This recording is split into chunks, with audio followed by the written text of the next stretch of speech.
بسم اللہ الرحمن الرحیم۔ السلام علیکم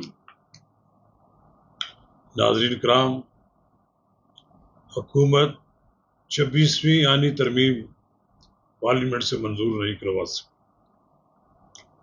یہ ایک ایسا واقعہ ہے جو موجودہ حکومت کی بڑی ناکامی ہے۔ حکومت نے یہ ترمیم عدالتی اصلاحات کے نام سے منظور کرانے کی کوشش کی، لیکن نمبر پورے نہ ہونے کی وجہ سے پارلیمنٹ میں پیش نہ کر سکے۔ یہ ترمیم محض اس لیے منظور نہ ہو سکی کہ مولانا فضل الرحمان اس آئینی ترمیم پر منوان دستخط کرنے کے لیے تیار نہیں تھے۔ ناظرین کرام، قبل اس کے ہم آگے بڑھیں، آپ سے استدعا ہے کہ اگر آپ نے میرا یوٹیوب چینل نواز رضا کے ساتھ اب تک سبسکرائب نہیں کیا تو اسے فوری طور پر سبسکرائب کریں اور آئیکن کا وہ بٹن دبانا نہ بھولیے کہ جب ہم ویڈیو لوڈ کریں سب سے پہلے آپ کو اطلاع ملے۔ ناظرین کرام، حکومت آئینی ترمیم اس وقت لاتی ہے جب اس کا ہوم ورک مکمل ہوتا ہے۔ ساری دنیا کو معلوم ہے کہ قومی اسمبلی کی ہیئت ترکیبی جو ہے اس کے تحت حکومت کو پارلیمان کے دونوں ایوانوں میں 2/3 اکثریت حاصل نہیں ہے۔ پھر سوال یہ ہے کہ حکومت نے یہ پنگا کیوں لیا؟ اگر اسپیشل سیٹس مسلم لیگ نون، پیپلز پارٹی اور ایم کیو ایم کو مل جاتی تو پھر تو 2/3 اکثریت کا امکان تھا، لیکن جب اس کے پاس نشستیں نہیں تھیں، پھر کس کے کہنے پہ آئینی اصلاحات کے نام پر 26ویں آئینی ترمیم لانے کا فیصلہ کیا؟ یہ حکومت کی بہت بڑی غلطی ہے۔ یہ ایک ایسی ترمیم ہے جو منظور ہو جاتی ہے تو عدلیہ کا سٹرکچر تبدیل ہو جاتا ہے، اور اگر حکومت منظور کرا لیتی ہے تو ایک لحاظ سے عدلیہ پر بھی اس کی گرفت مضبوط ہو جاتی ہے۔ نہ جانے کن قوتوں نے حکومت کو کہا کہ سب ٹھیک ہو جائے گا، لیکن سب ٹھیک نہیں ہوا۔ سارا دار و مدار مولانا فضل الرحمان پر تھا۔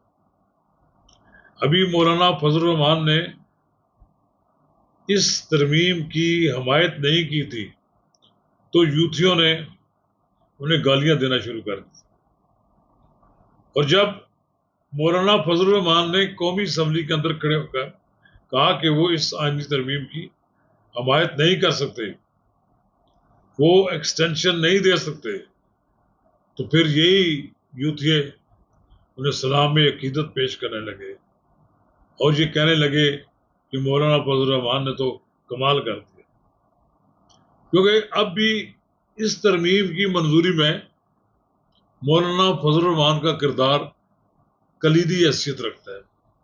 اگر مولانا فضل الرحمان مان جاتے تو یہی لوگ کہتے کہ مولانا فضل الرحمان نے سودے بازی کر لی ہے یا کوئی بہت بڑی مراحت حاصل کر لی ہیں، لیکن بہرحال مولانا فضل الرحمان کا کمال یہ ہے کہ جو حکومت راتوں رات آئینی ترمیم منظور کرانا چاہتی تھی اسے مزید غور و فکر کے لیے اپنی آئینی ترمیم مؤخر کرنا پڑی۔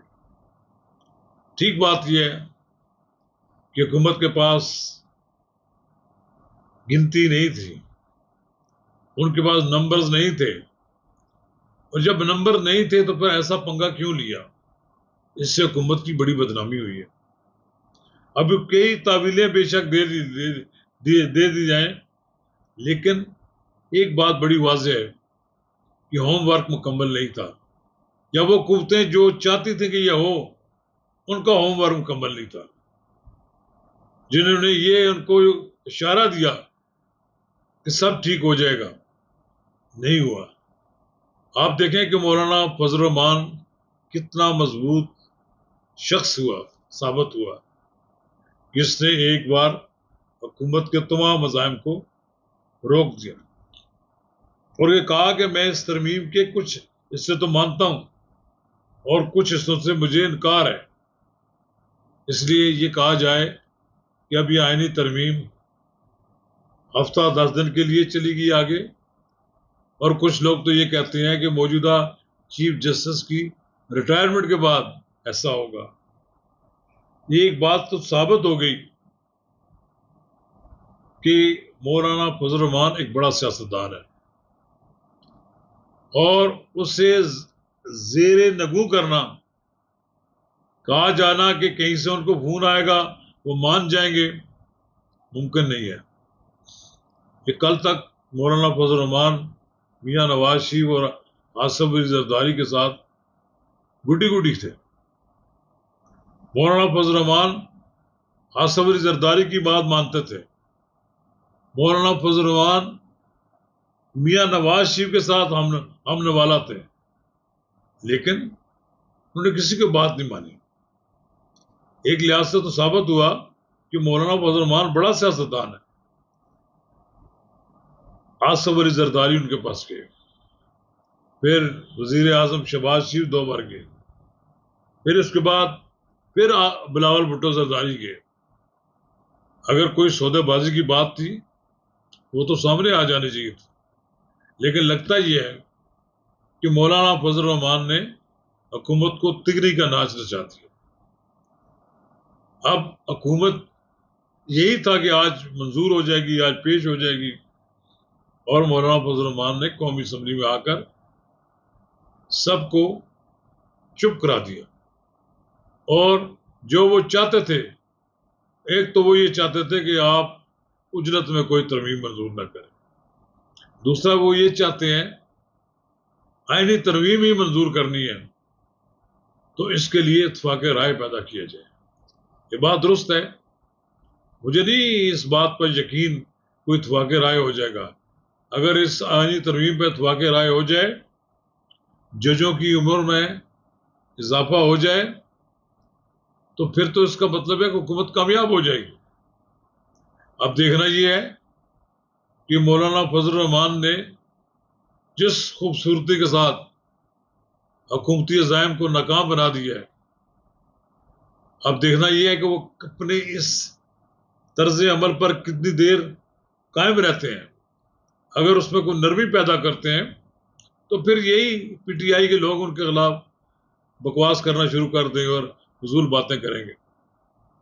مولانا فضل الرحمان ایک پالیٹیشین ہے، ان کے والد محترم بھی ایک بڑے پالیٹیشین تھے، ان کے صاحبزادے اسد محمود بھی ایک پالیٹیشین ہی ہے۔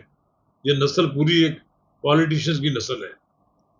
مولانا فضل الرحمان سے اختلاف تو کیا جا سکتا ہے، ان کے خلاف الزامات کی بھرمار کی جا سکتی ہے، ان کے خلاف ان کی کریکٹر اسنیشن کر سکتے ہیں لوگ، لیکن وہ یہ دیکھیں 8 ارکان قومی اسمبلی اور 5 سینیٹرز کا لیڈر، اس نے حکومت کو ایسا ناچ نچایا کہ شرمندگی کے سوا اسے کچھ نہیں ملا۔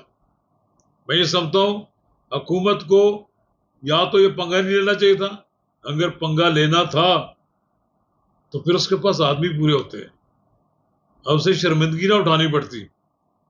یہ میرا خیال یہ ہے کہ جن لوگوں نے ان کو مشورہ دیا، ناکامی ان کی ہے۔ وزیر اعظم کو ایک ایسے کام میں الجھا دیا گیا، یہاں سے شکست جو ہے اس کے بڑے خوفناک نتائج برآمد ہو گئے، اور یہ جو کھیل کھیلا جا رہا تھا، اس کھیل میں ناکامی جو ہے، پھر اس کا ناکامی جو ہے اس کا پھر کوئی ازالہ نہیں ہے۔ اور ایک بار پھر یہ بات ذہن میں رہنی چاہیے کہ اگر حکومت کو آئندہ 8-10 دنوں میں آئینی ترمیم منظور نہ کرا سکی تو پھر اس کو بھول جائیں، اور پھر یہ جو شکست ہوگی اس شکست کے بارے میں، یہ شکست ہے نا، آپ پیش نہ کیا تب یہ آپ کی شکست ہے. پہلی بات تو آپ کرتے ہی نہ ایسا، پہلے آپ ایک ہوم ورک مکمل کرتے، مولانا فضل الرحمان صاحب مل کر کوئی آئینی ترمیم تیار کرتے تو شاید ممکن تھا کہ آج آپ اس میں کامیاب نظر آتے، آپ کی گنتی پوری ہو جاتی. یہ جس شخص نے اور جس قوت نے آپ کو یہ یقین دہانی کرائی کہ گنتی مکمل ہو جائے گی، ناکامی ان کی ہے. شکریہ.